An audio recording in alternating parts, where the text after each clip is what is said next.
चंद्रसेन की, महाराज चंद्रसेन की, महाराज चंद्रसेन की।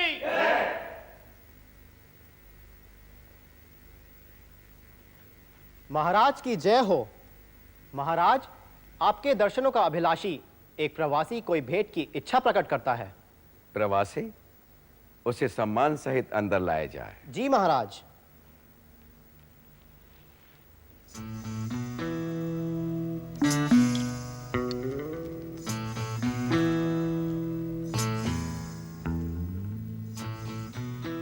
जय जिनेंद्र देव की महाराज।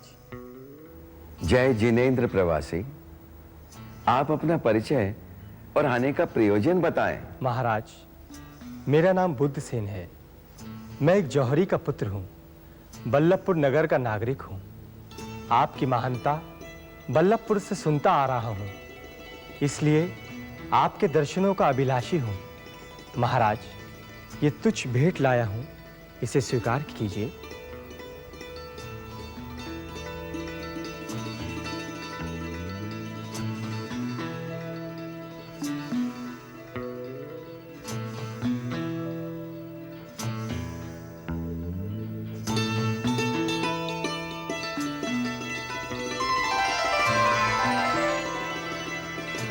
वास्तव में ये मोती अति आकर्षक और बहुमूल्य है।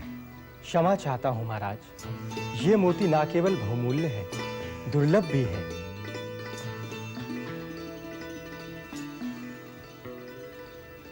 बुद्धसेन जी, वास्तव में आपकी भेंट प्रशंसनीय है। हम इसे सहर्ष से स्वीकार करते हैं और आप अभिनंदन स्वीकार करें। कहिए, हम आपके लिए क्या कर सकते हैं? महाराज, आप सर्व समर्थ हैं, सब कुछ कर सकते हैं। संकोच न करें, कहिए हम आपको क्या दें? महाराज, मुझे केवल इतना चाहिए, आप अपने हृदय से आशीर्वाद दीजिए। महारानी, आज हमारे दरबार में दूर दिशा से एक नवयुवक उपस्थित हुआ। चुंबकीय व्यक्तित्व, भोला मुखड़ा, निस्वार्थ भाव, सब कुछ रुहावना था। भाग्यवान था जो महाराज के साथ राज दरबार से राजभवन में चला आया। जी महारानी, उसने प्रथम भेंट में ही हमारे हृदय में स्थान बना लिया और उसने हमको अनमोल मोती भेंट कर बदले में मांगा केवल आशीर्वाद। केवल आशीर्वाद? ऐसा व्यक्ति तो आपके दरबार में पहली बार ही आया होगा।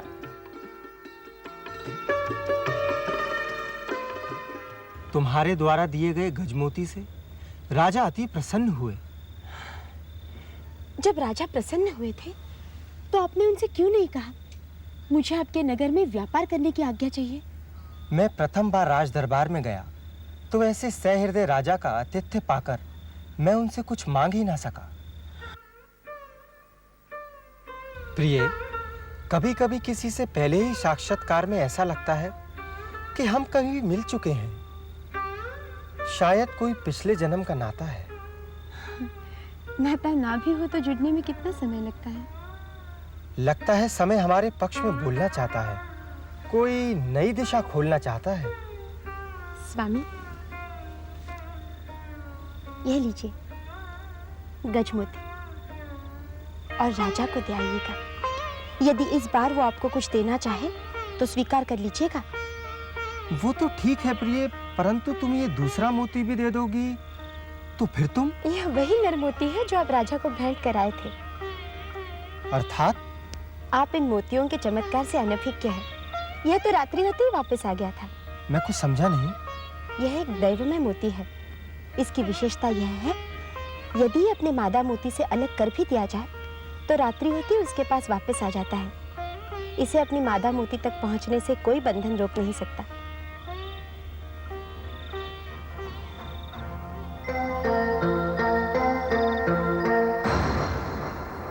असंभव। क्या ये वही मोती है जो कल आपने हमें भेंट किया था?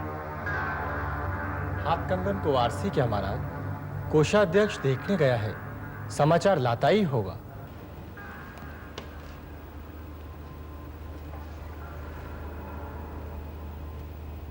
महाराज, अभयदान पाऊं तो कुछ निवेदन करूं? आज्ञा है। महाराज, कोषागार में मोती नहीं है। क्या? यदि वास्तव में ये वही मोती है जो कल आपने हमें भेंट किया था, तो ये आप तक कैसे पहुंचा? इसका रहस्य क्या है? ये नरगज मोती है महाराज, और इसकी विशेषता ये है, ये दिन में तो कहीं भी रहे, रात्रि को अपनी मादा के पास पहुंच ही जाता है। इसको पहुंचने से कोई भी बंधन रोक नहीं सकता। आश्चर्य! यूं तो हमारे कोषागार में अनेक मोती हैं, किंतु ऐसा विचित्र मोती एक भी नहीं। इसीलिए तो मैंने आपको भेंट किया है महाराज। भेंट का ये रूप भी विचित्र है कि दिन में हमारे पास और रात्रि में आपके पास। बुद्धसेन जी, क्या ये ऐसा कोई उपाय नहीं है कि ये विचित्र मोती हमारे कोषागार में सदैव रहे और हमारी राज्य की शोभा बढ़ाए? आपके इस प्रश्न के उत्तर के लिए मुझे कल तक का समय चाहिए। समय किस बात का? आपके प्रश्न का वो तुरंत उत्तर दे सकता था, किंतु उसने नहीं दिया। पिता महाराज, वो व्यक्ति जरूर कोई पाखंडी तांत्रिक है जो आपको ये मोती देकर रात को मंत्रों की शक्ति से अपने पास बुला लेता है। यदि ये सत्य है तो प्रातः दूध का दूध और पानी का पानी हो जाएगा। अवश्य, ये मोती मैं स्वयं अपने पास लेकर सोऊंगी और ये मेरी ही देखरेख में रहेगा।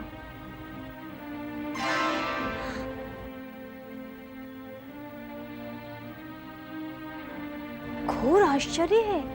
उस नवयुवक के कथानुसार वह मोती अवश्य ही अपनी मादा से जा मिला है। इसका तात्पर्य है कि मादा मोती भी उसी व्यक्ति के पास है। यदि उसे ये विचित्र मोती भेंट करना ही है तो उसे मादा मोती भी भेंट कर देना चाहिए था। ये लीजिए, ये महाराज को दे दीजिएगा।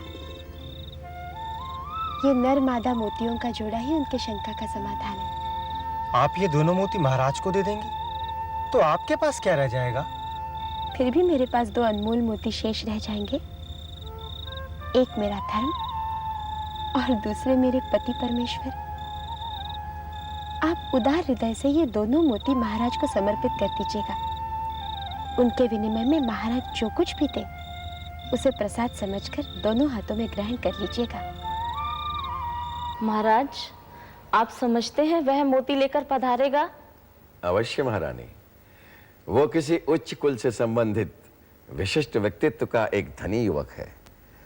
वो हमारे प्रश्न का उत्तर लेकर अवश्य पधारेगा, ये हमारा विश्वास है।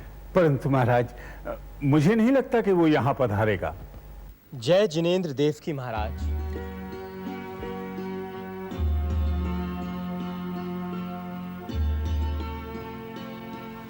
क्षमा चाहता हूं महाराज, मुझे आने में थोड़ा विलंब हो गया।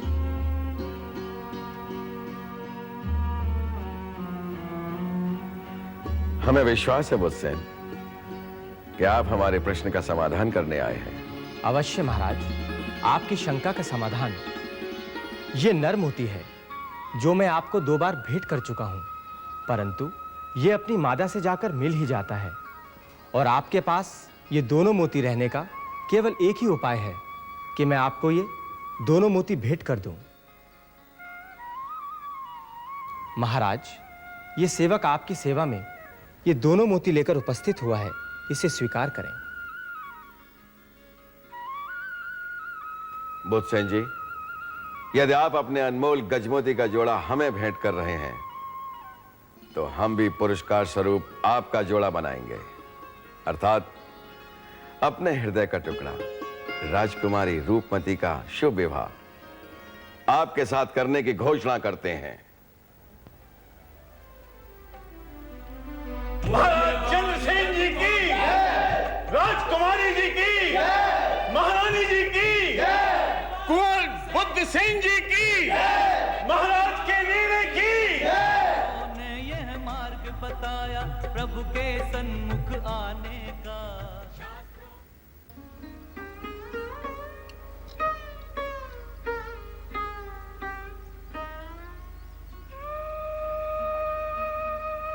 हित में ही विपरीत हो गया। मेरे विषय में कुछ जाने बिना ही अपनी कन्या से मेरा विवाह निश्चित कर दिया और मुझे कुछ कहने का अवसर भी नहीं दिया। प्रिय, हमारे समीप एक ही विकल्प है कि हमें सूर्योदय से पूर्व इस राज्य की सीमा से बाहर निकल जाना होगा। नाथ, हम राज्य की सीमा से तो निकल सकते हैं, किंतु मानवीय मर्यादा का उल्लंघन नहीं कर सकते। सुने हुए वचन का भी महत्व होता है। यदि आप राजा का निर्णय अमान्य करते हैं तो उनकी बात जाती है और एक निर्दोष नारी की मौन सहमति का अपमान होता है।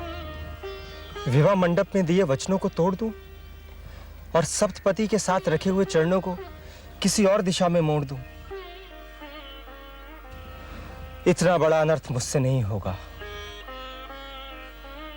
मैं आज ही महाराज के समक्ष जाकर अपनी स्थिति स्पष्ट कर दूंगा। नाथ, आप स्थिति के नहीं, परिस्थिति के अधीन हैं। वैसे भी हम जिस राज्य में रहते हैं वहां के राजा का आदेश मानना हमारा प्रथम धर्म हो जाता है। इस धर्म का तो मान आपको रखना ही होगा।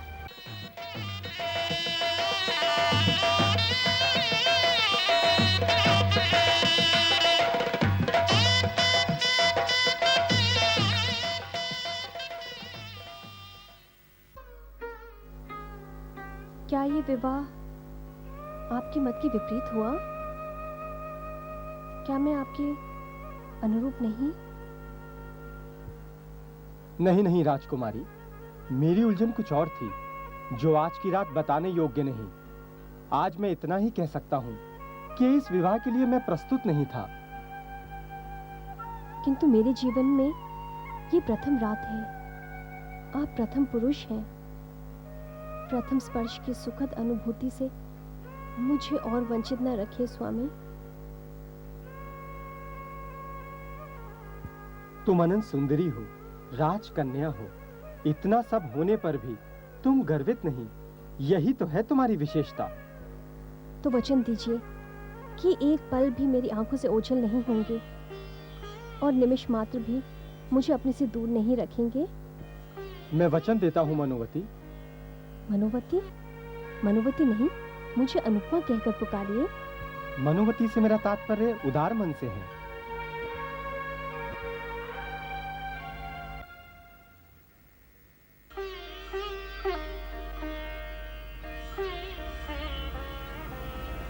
हे भगवान, मेरे स्वामी के हित में ही निहित है मेरा हित। उनका जीवन आनंदमय हो, निष्कंटक हो। मेरे समस्त संचित पुण्य नवदांपत्ति के भाग्य में आए। आज की पूजा का यही फल चाहती हूँ।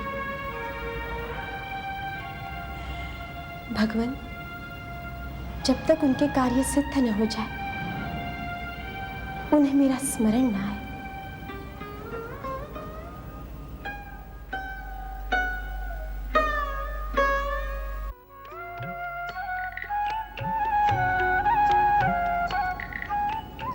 क्या बात है नाथ? कुछ नहीं। हमारे विवाह को 6 मास हो गए। आप जहां थे वहीं खड़े हैं। जाने किस दुविधा में पड़े हैं। पीर अकेले ही सहते हैं। जो कहते हैं ऊपर के मन से कहते हैं। खोए खोए से रहते हैं। जिसका कुछ खो गया हो उसका खोया खोया रहना स्वाभाविक ही है प्रिय। और जिसे प्राप्त करके भी प्राप्त ना हुआ हो वो क्या करे? मैंने मन प्राण से चेष्टा की है तुम्हारे साथ मन जोड़ने की, और कभी अपने अंतर्द्वंद को तुम पर प्रकट नहीं होने दिया। क्या आपको मेरे प्रेम पर शंका है? विश्वास नहीं है मुझ पर? यदि है तो निसंकोच कह दीजिए अपने हृदय में छिपे भेद को। डरता हूं कहीं वह भेद ना दे तुम्हारा हृदय। उसे सुनकर कहीं तुम्हारा जीवन दूभर ना हो जाए, ढह ना जाए तुम्हारे सपनों का महल, निरर्थक ना हो जाए तुम्हारा आने वाला कल। मुझे कल की नहीं, आज की चिंता है, आपकी चिंता है। तो सुनो, सुहाग रात में जिस मनोवती का नाम अनायास मेरे अधरों पर आ गया था, वह और कोई नहीं, मेरी जीवन संगनी है, सहधर्मिणी है, धर्मपत्नी का था।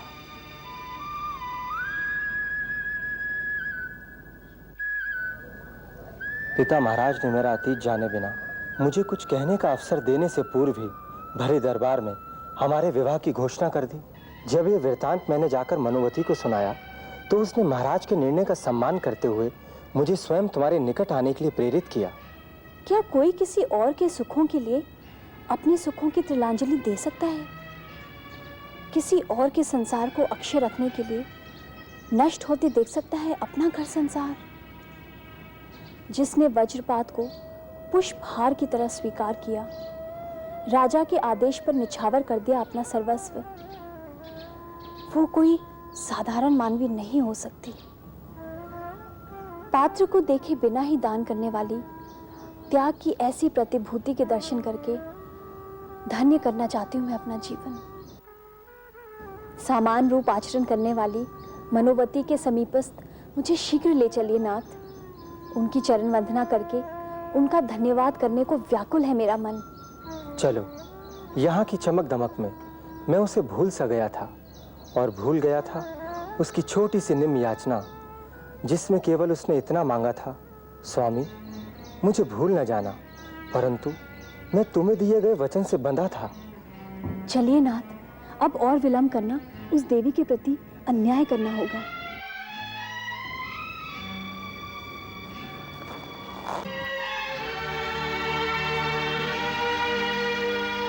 अच्छा नहीं बीत गया, उनका कोई समाचार नहीं आया। वे कुशल से तो है ना? कहीं मेरा स्मरण विचलित तो नहीं कर देता उनके मन को?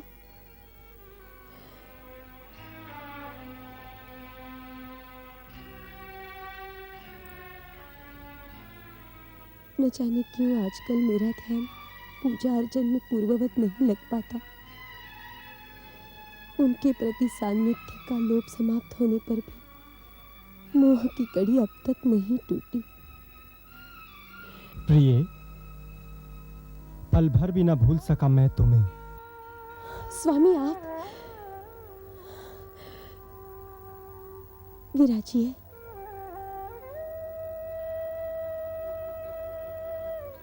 कहीं राजकुमारी का हृदय तोड़कर तो नहीं आए आप?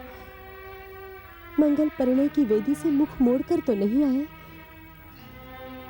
यदि आपने ऐसा किया है तो मैं आपका यह अपराध कदापि क्षमा नहीं करूंगी। प्रणाम है तपस्विनी, प्रणाम है स्वयं वंचिता। आप धन्य हैं। इतना सब कुछ घट जाने के पश्चात भी आप मेरे लिए चिंतित हैं। ऐसी महानता तो केवल पौराणिक कथाओं में ही सुनने को मिलती है। राजकुमारी? राजकुमारी नहीं, आपकी छोटी बहन, आपकी पद सेविका, आपकी परिचारिका। आपसे एक छोटी सी विनती है बहन कि आप हमारे साथ राजभवन चलिए। नहीं बहन, अब तो मेरे लिए जिन भवन ही राजभवन है। प्रिय, यदि आपके मन में मेरे प्रति थोड़ा सा भी ममत्व शेष है तो एक भव्य जिनालय का निर्माण करें, जहां होने वाले पंच कल्याणक को मैं अपने नेत्रों से देख सकूं। ऐसा ही होगा बहन। हमारे वश में होता तो सुमेरु पर्वत से आकृतिम जिन मंदिर लाकर आपके समक्ष उपस्थित कर देती। प्रिय, मैं वचन देता हूँ, एक भव्य जिन मंदिर का निर्माण अवश्य होगा। मनोवती के द्वारा कल्पित मंदिर होने लगा बहुचर्चित। तन मन धन से सेवा करने आ रहे परिचित और अपरिचित। श्रीमान, हम बहुत दूर से ठोकरें खाते खाते आपके नगर में पहुंचते हैं। अगर इस मंदिर के निर्माण कार्य में किंचित हमारा भी योगदान हो जाता तो हमारे भूलों का प्रायश्चित हो जाता और उन शिलाओं का भार उठाने से हमारे कुकर्मों का भार कुछ कम हो जाता। किंतु हम ऐसे व्यक्तियों को ऐसा पुण्य का कार्य नहीं देते जिनके विगत जीवन के बारे में हमें कुछ भी ज्ञात ना हो। भाई, हम इतना ही कह सकते हैं कि हमने अन्यायपूर्ण आचरण से एक भी मुद्रा का उपार्जन नहीं किया। हम आपकी बात मान भी लें तो भी अंतिम निर्णय राजकुंवर जी का ही होगा। आप तनिक वहां बैठे, राजकुंवर जी आते होंगे। कार्य अभी तक पूर्ण कहाँ है मंदिर के बन जाने का। मंदिर रास्ता देख रहा है जाने किनके आने का। पुण्य कार्य में सेवा देकर किनके पाप घटाने का। है ये कथानक जिन पद पर गज मोती नित्य चढ़ाने का। प्रभु ही जतन करेंगे यह दुर्लभ निधि सहज मिलाने का। प्रभु ही जतन करेंगे यह दुर्लभ निधि सहज मिलाने का। नियम कठिन है प्रभु पद पर गज मोती नित्य चढ़ाने का। है ये कथानक जिन पद पर गज मोती। जय जनेंद्र। जय जनेंद्र। कहिए ठेकेदार जी, सब कार्य सुचारू रूप से तो चल रहा है ना? जी राजकुमार जी।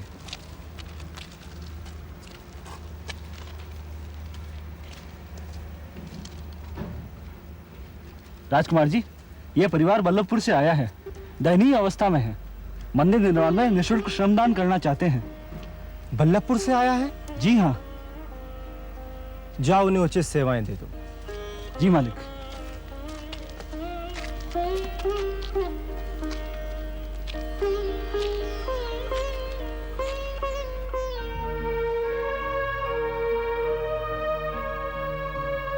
पिताजी, माताजी,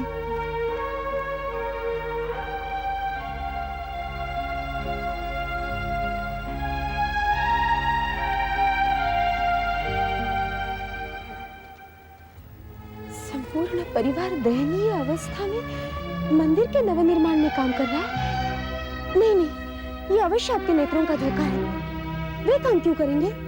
मुझे भी देखकर बड़ा आश्चर्य हुआ। नेत्रों को विश्वास ही नहीं हो रहा था। तो आपने उनके श्रम रोककर उनका उचित सम्मान क्यों नहीं किया? यदि मैं उन्हें पहचानने का भेद खोल देता तो उन्हें लज्जित होना पड़ता और मेरी जग हसाई होती। ऐसा कुछ नहीं होगा। उनका पुण्योदय उन्हें यहाँ ले आया है। नवनिर्माण कार्य में हाथ बटाने से उनके रहे सहे अशुभ कर्म भी नष्ट हो जाएंगे। चलिए स्वामी, मुझे उनके पास ले चलिए। कहाँ है वे? मुझे उनके दर्शन करा। शीघ्र चलिए नाथ।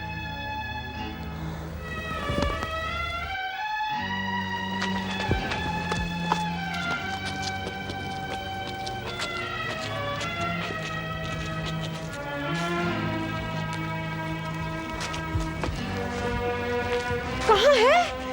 कहाँ है माताजी पिताजी? मैं भी स्वयं चिंतित हूँ, ना जाने कहाँ गए वे। हे भगवान, अब कहाँ ढूंढेंगे उन्हें?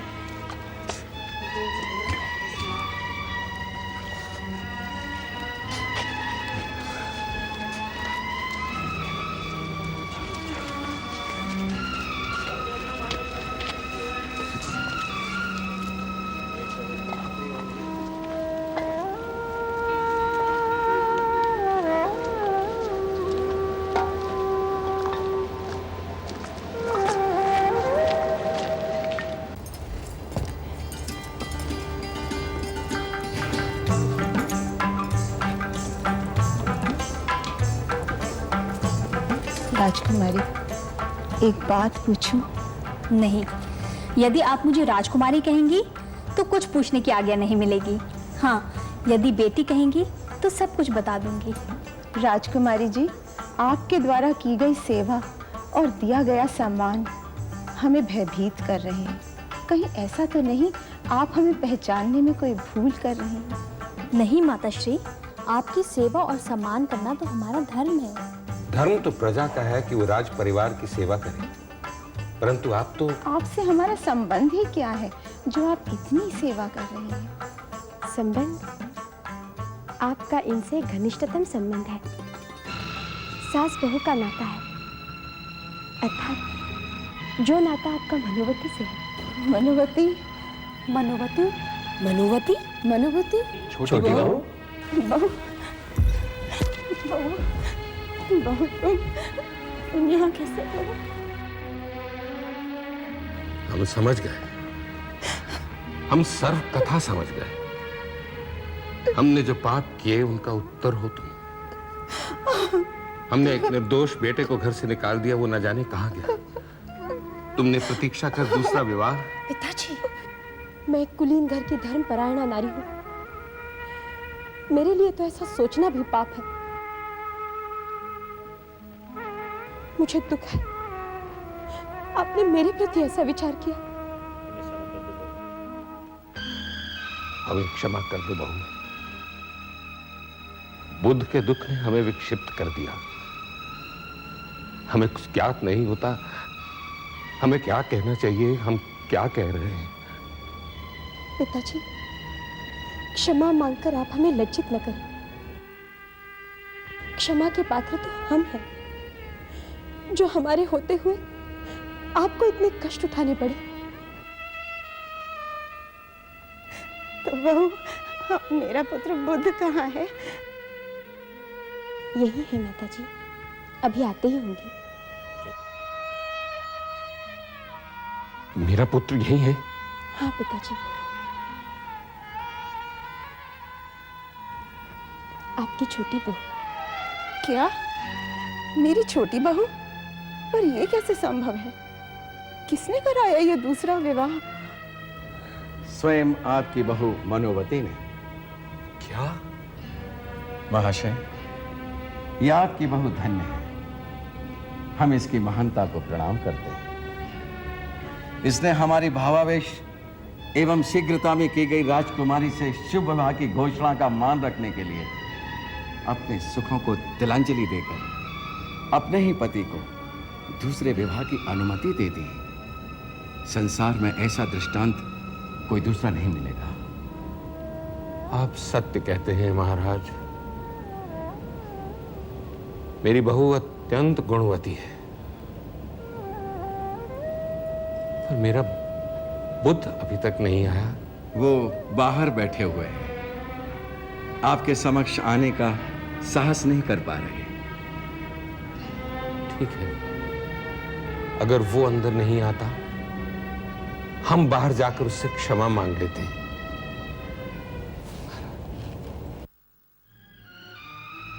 बुद्ध।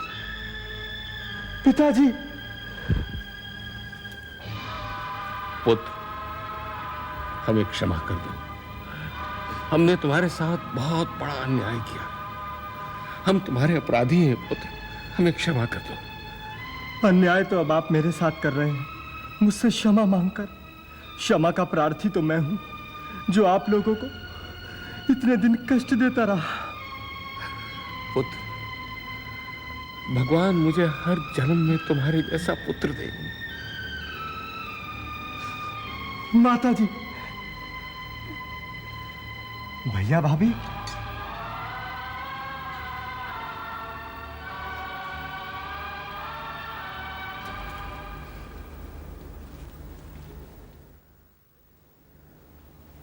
भैया, हम जो यह कदम उठाने जा रहे हैं, क्या यह उचित होगा? ऐसी परिस्थितियों में तो यही उचित होगा। आओ, सुबह होने से पहले हम इस राज्य सीमा से कहीं दूर पहुंच जाएं। कहां जा रहे हैं आप लोग? वो भी हमसे मिले बिना? हम तुम्हें मुंह दिखाने के योग्य नहीं हैं। तुम पे जो विपदा आई, हमारे कारण आई। हम तुमसे दृष्टि नहीं मिला सकते। तुम पिताश्री एवं माताश्री का ध्यान रखो। वो इस वृद्ध अवस्था में परिश्रम नहीं कर सकते। हम लोग तुम्हारे संसार से कहीं दूर जाकर अपने पापों का प्रायश्चित कर लेंगे। आप तो प्रायश्चित कर लेंगे और मुझे पाप पुण्य में ढकेल देंगे भैया। आपको जाना है तो जाइए, परंतु मेरे एक प्रश्न का उत्तर देते जाइए। क्या कोई पुत्र अपने पिता को कष्ट देके चैन से रह सकता है?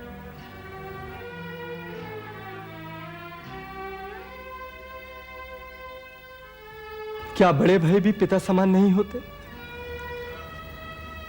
भाभी, आप भी हमें छोड़ के जा रही थी।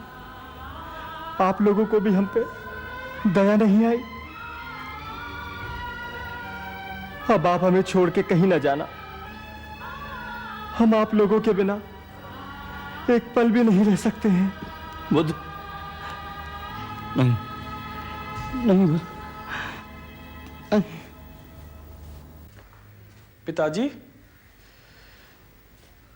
रतनपुर नगर में एक विशाल जिन मंदिर की स्थापना हुई है, जिसका पंच कल्याणक अपने पूज्य गुरु मुनिवर महाराज श्री कर रहे हैं। हमें ज्ञात है पुत्र, और हमारे पास उसका निमंत्रण भी आया है। हम अवश्य उसमें सम्मिलित होकर पुण्य लाभ अर्जित करेंगे। भव्य जिनालय का हुआ दिव्य स्वप्न साकार, पंच कल्याणक भी हुए पूरन विधि अनुसार।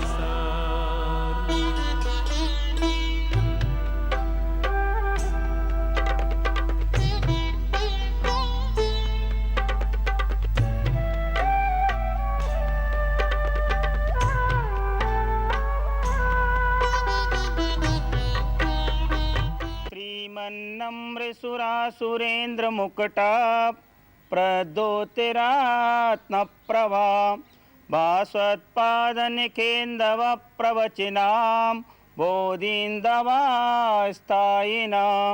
ये सर्वे जिन सिद्ध सोरनुगतास्ते पाटिका साधुवा स्तुत्या योगी जनैस्य पंच गुरुवा कुर्वन्तु ते मंगलम, कुर्वन्तु मे मंगलम, कुर्वन्तु मे मंगलम। आषाढ़ कृष्ण पक्षे च द्वितीयायां जनोत्तमं मरुदेवी गर्भ संजातं पूज्याम्यष्टिकार्चिनम्। ओम ह्रीं श्री आषाढ़ कृष्ण द्वितीयायां गर्भ कल्याणक प्राप्ताय श्री आदिनाथ जिनेन्द्राय अर्घम रोपामीति स्वाहा। पवित्रे चैत्र मासे च कृष्ण पक्षे सुनवमी दिने जातमादिजनम चर्चे शुद्ध धर्म प्रकाशकः। ओम ह्रीं चैत्र कृष्णमम्यां जन्म कल्याणक प्राप्ताय श्री आदिनाथ जिनेन्द्राय अर्घम रोपामीति स्वाहा। आप सभी श्री जी को पंचांग नमस्कार करेंगे।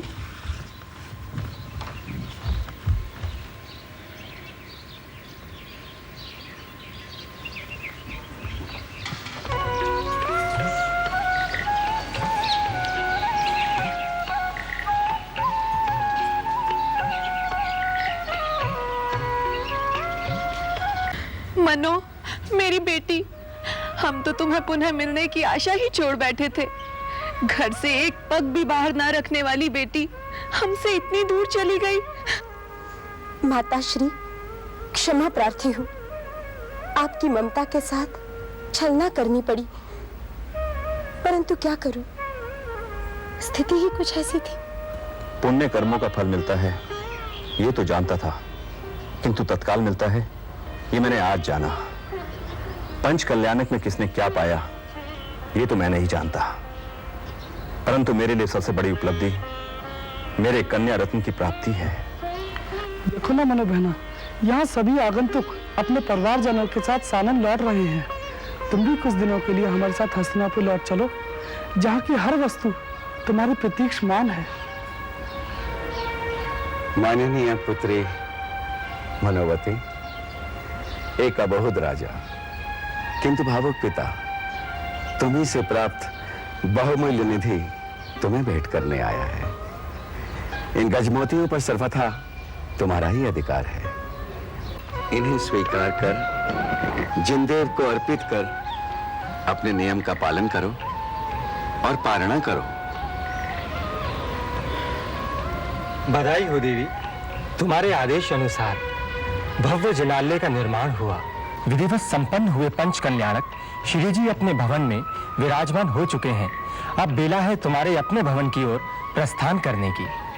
आपका कथन सत्य है देव। अब मुझे अपने भवन की ओर अग्रसर होना चाहिए। मेरी सांसारिक यात्रा यही समाप्त होती है और यही से आरंभ होता है मेरा आध्यात्मिक प्रयाण। आप सभी उपस्थित गुरुजन मुझे आशीर्वाद दें कि मैं अपना पथ प्रशस्त करूं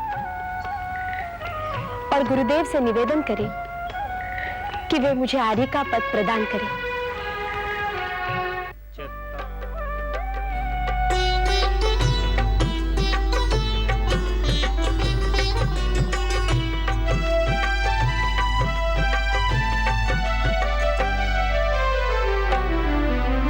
मूल्यवान गज मोती अतिशय इनकी ज्योति, इनके देवार्पण से वृद्धि पुण्य की होती। शास्त्रों ने यह मार्ग बताया प्रभु के सन्मुख आने का। शास्त्रों ने यह मार्ग बताया प्रभु के सन्मुख आने का। है ये कथानक जिन पद पर गज मोती नित्य चढ़ाने का। गुरुदेव, मुझे आर्य का दीक्षा प्रदान करें। जतन करेंगे यह दुर्लभ निधि सहज मिलाने का। प्रभु ही जतन करेंगे यह दुर्लभ निधि सहज मिलाने का। नियम कठिन है जिनवर पर गज मोती नित्य चढ़ाने का। है ये कथानक प्रभु पद पर गज मोती नित्य चढ़ाने का।